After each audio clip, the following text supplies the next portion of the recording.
Alright, so we are back with Anime Reborn, and we are doing a Day 1 Beginner's Guide. I'm going to be going over everything that I've done in the game to progress, even though I'm not late game, I'm still pretty early to mid game.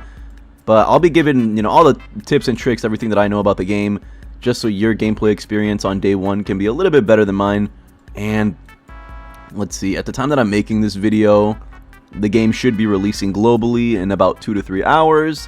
So yeah, hopefully this guide is of use when you're actually playing the game, but let's get started. So when you get in here in the lobby, there's going to be a bunch of stuff everywhere. AFK chamber, useless. We macro here. This, announcement. Bundles, yeah. Challenges, don't even worry about that as a beginner player. You're not going to be good enough to complete them anyway, unless you're getting someone to carry you. Jay's shop. Now this is the gold shop. I've said it once on this, I've said it multiple times on this channel. Gold shop, amazing addition. One of the best things a tower defense game can add. I love gold shops, but if you're a beginner, probably not going to have any gold, so don't worry about it. I will tell you though, best things to buy at the gold shop are the evolution materials. Tray crystals, evil materials, keys, redstones.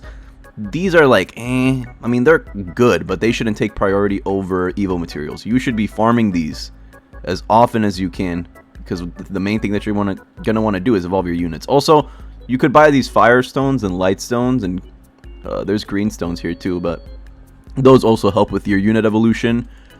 Anyways, over here, so the Moss King NPC is actually gonna be pretty useful. If you're in the group, he'll give you some free gems and like a reroll or two, I think. If you have the early bird roll, like this guy right here, he will also give you a free exclusive unit, which is Tanjiro. Now Tanjiro is not like an insanely overpowered unit. He's on par with like a legendary.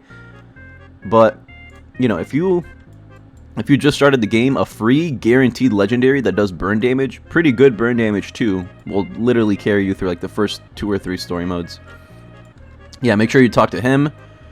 Over here at the code section, we have 2 codes at the time that I'm making this video. They're probably going to be more by the time that the game releases, but we have a release and early bird. Those are the 2 codes that work right now. Get yourself some extra gems. Over here, level up rewards. You're going to be level 1 when you start, but as you level up, you'll get 1 free reroll and some gems and gold along the way. And these will add up. These will add up for sure. You will get a ton of stuff. Also, I don't know, does this go up? Shit, this goes up by a lot. Anyways, that's that. Trait rerolls, can gamble over here. I'll gamble. Let me spend some trait rerolls. Boom, boom. See if we get wealth. Did not get wealth. Index. You can claim index rewards once you start unlocking more units. Over here, we have the summoning. And, whoa, speed droid. Okay, that must have been a bug. And we have summoning over here. Lots of units to choose from. Now, let me give you my, pro tip right here, right? Best rare unit in the game is Sanji. Sanji is, full AoE. I think he's the only full AoE rare unit. This guy is really, really goated for story. I use Luffy, but Sanji is way better. As I was saying, you need Bulma. She's a money unit. You have to have her. I use Vegeta, and he carried me through most of the story. I don't really know which epic unit is the best, but any epic damage unit will do you some good. So literally anything besides Bulma. Legendaries. There are more legendaries than these 2. Definitely get Speedwagon later in the future because he's the best money unit in the game. But in terms of legendary, okay, so in terms of rares, get yourself a Sanji. He's really, really good for story mode and for beginners. In terms of epics, I use Vegeta, but you could use Killua, Hiei, Inosuke, Neji, just any of these guys that deal damage. Legendaries. Now, here's where things become a little bit more precise. Blackbeard is full AoE and he slows when you upgrade him more, and he does decent damage. This guy carried me through story. He's really, really good. Aqua is a buff unit, and she's a hybrid unit, meaning she can hit air and ground. This is going to become incredibly useful in the later story mode, so definitely prioritize getting a hybrid / hill unit early on, just so you don't have to worry about that when you're at the story mode, because I forgot to do that. and I got screwed over. Also, does it? Yeah, this guy's air too, but like he's a epic. I guess if you have to use this guy, but try and get yourself a legendary air unit because the air enemies have a good amount of health, and you're gonna want to be dealing enough damage to do that. So Aqua, she's not the best, but she'll do. Uryu, I don't know who this. I mean, I know who he is. He's from Bleach. I just don't know how to pronounce his name. This was the hill unit that carried me throughout all of like the later story modes because he does decent damage, and obviously he can hit airs. Blackbeard is also incredibly good. Don't sleep on Blackbeard. I think that's it for now in terms of like the units that I want to talk about. So yeah, that's the little unit rundown. And make sure you go summon for your units. Try and prioritize a hill or hybrid unit. We have the alchemy table. Yeah, alchemy table over here. You can just craft shiny, legends potions, basic luck potions. You need the redstones. So this is what redstones are for. If you want to craft potions, I don't know how useful potions are. I haven't tested them out myself. I imagine they're going to be somewhat useful. Then you have over here, you can reroll your stat potential. This is what the keys are for. Reroll the units of your stats. I believe that is everything in the lobby for now. Mounts. Over here we have story mode. You don't need me to teach you how to do story mode. It's story mode, like everyone has done this. Beat all of the story modes one by one.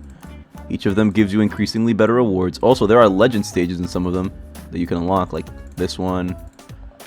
This one also has legend stages. So yeah, these will give you some exclusive rewards that I believe you're gonna need to evolve some mythical units later down the line. So, you know, when you cross that bridge, you'll come to it. Right now, I'm not even worrying about that because I don't really have any use for legend stages right now.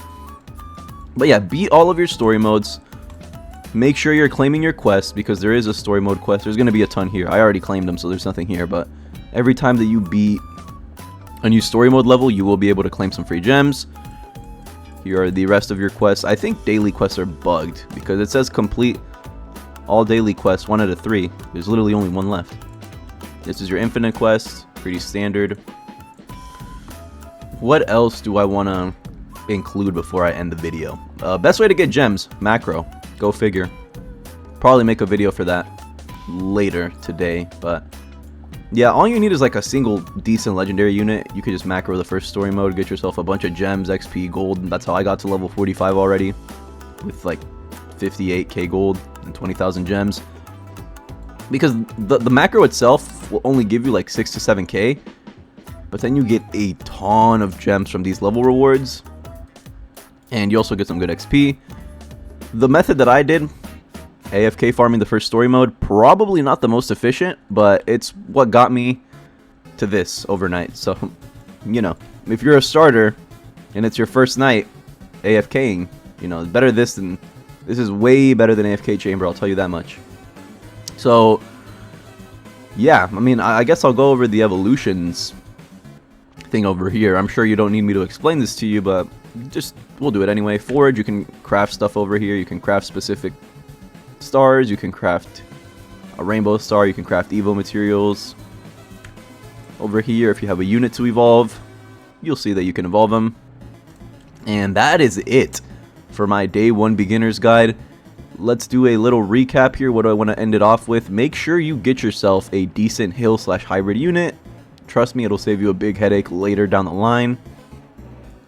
Also, make sure you're putting in all the codes, getting as much free gems as possible before you start. And that is it.